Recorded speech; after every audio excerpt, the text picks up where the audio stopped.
All right. So today I'm gonna give you a breakdown of the four properties I own and one house I flipped. So I own right now property number one is my primary residence. So my primary residence is cost roughly about $480,000. Now I live in Houston, Texas, so it's a pretty decent sized house, 5 bedroom, 3.5 bath, and it's worth about 480,000, $500,000 according to Zillow. So the what I owe on it is $80,000. So in my primary real estate, I have roughly about $400,000 in profit or in equity. Now, that property I used a VA loan, 0% down, and I aggressively paid it down. So, that is my very first property I ever bought, and I've been living in that house for roughly about 8 years. So, I purchased the house for about 270,000, and it grew to the point where it's at now. Now, let's talk about house number two. So, house number two I bought for roughly about $230,000. Now, what I did with my very first house, I went with a long term renter that did Airbnb arbitrage. So, how much money did I put down on that house? So, I used an investment loan and I put 20% down. So, I've roughly put about $60,000. What I owe on the house right now is about $150,000. And what the house worth now is roughly worth about 290,000. So I am up on a house roughly $140,000. So right there I have $540,000 in equity in two houses. Now let's talk about my third house. The third house I bought was a flip. So I bought it um, from, I believe, Zillow. And I was going to sell it to my business partner. So I bought it for 230,000 and I sold it for 270,000. So what I did with it was I renovated it, I upgraded the um, bathroom, and I upgraded the kitchen. So I roughly put about $20,000 and I flipped that and purchased my next house. So my next house, I purchased it for um, $232,000 with 20% down. So what did I use that property for? That property I used for Airbnb. Now, I tried almost every single different method to invest in real estate: long term rent, short term, flipping. So I wanted to see, hey, what is the hype about Airbnb?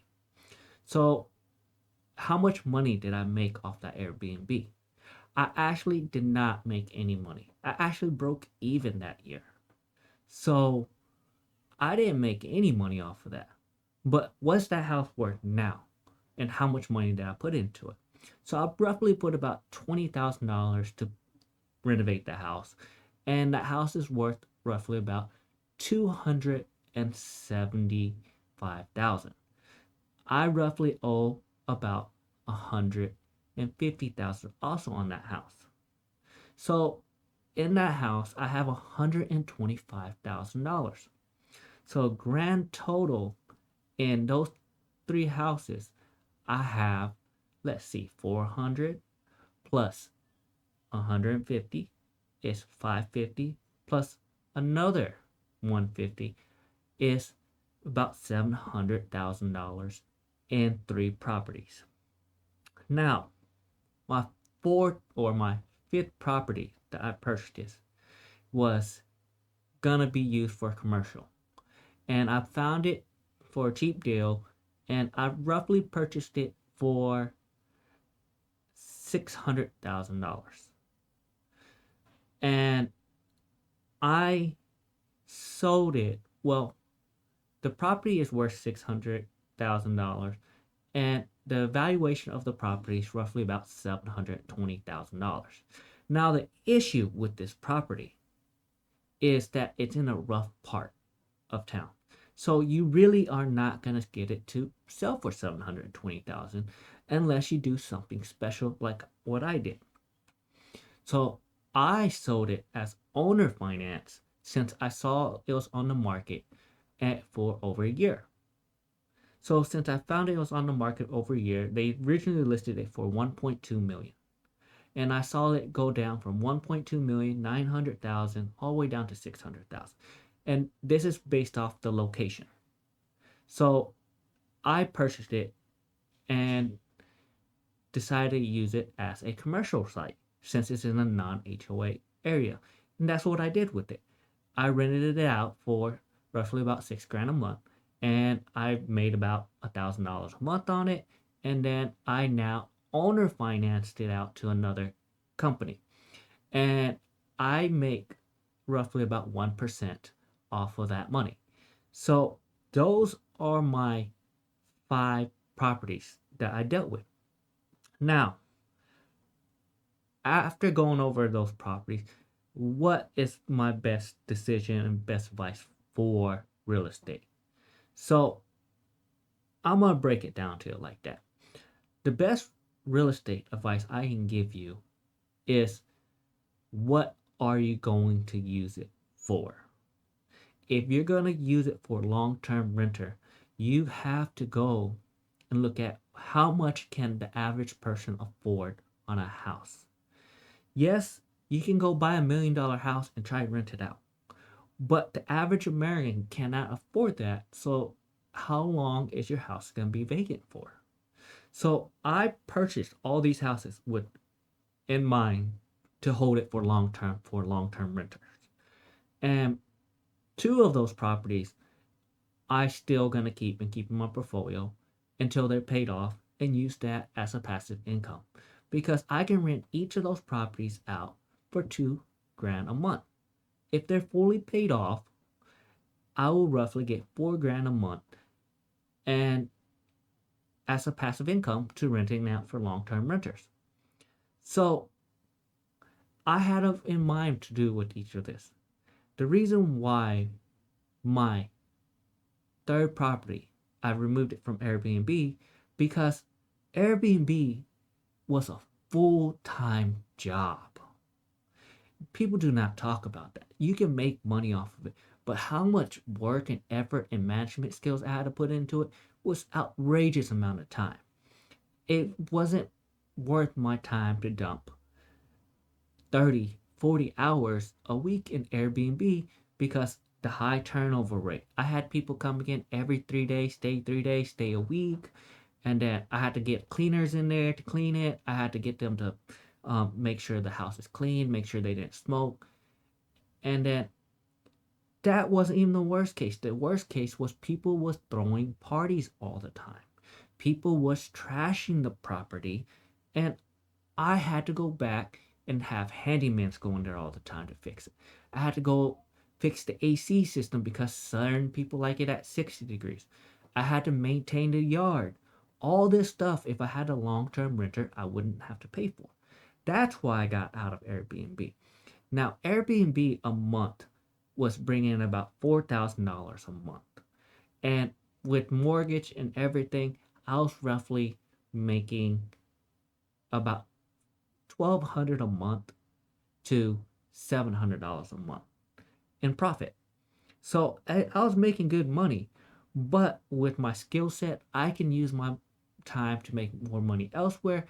And even if I hire a property manager, even if I hired all that stuff, it'll cut into the profit, and I could rent it out and make $500 a month long term with no headaches. So that's why I converted number 3 back into long-term renter. Now, they're currently going to be in there. They signed a 3-year lease. So right now, I have 3 properties, including my primary. And the first property is my house. And I roughly own 80,000 with $400,000 in profit in it. The second house that I still own is my long-term renter. That property has a long-term renter that agreed to sign a 4-year lease, and I make $500 a month. So it's a great deal. I don't have to worry about it. That lease is for 4 years, and they pay on a timely manner. I never had issues, and I did a proper credit check and always send a handyman when it's needed. That house, I roughly have $150,000 in profit in.